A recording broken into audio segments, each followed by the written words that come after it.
এখানকার পথের কোনো বললাম মাওয়া নেই, মানে একটা পথ অনেক প্রশস্ত, কিন্তু কিছু দূর যাওয়ার পরে দেখি শেষ হয়ে যায়।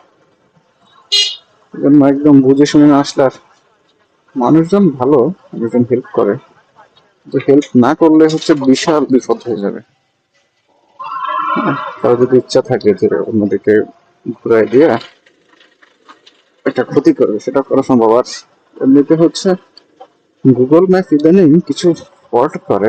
যেমন আমার বাসার সামনে একটা রাস্তা আছে, মানে আগে রাস্তা ছিল এখন নাই, তো ওইটা এখন মানে ড্রেন করা, তো ওইটা দিয়ে শর্টকাট দেখায়।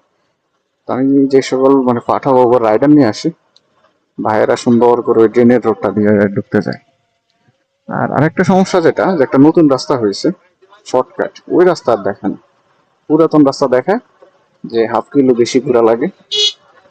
আর বিভিন্ন জায়গায় থাকে যে আন্ডারপাস থাকে, বিভিন্ন শর্টকাট থাকে, ওইগুলা তারা দেখেন।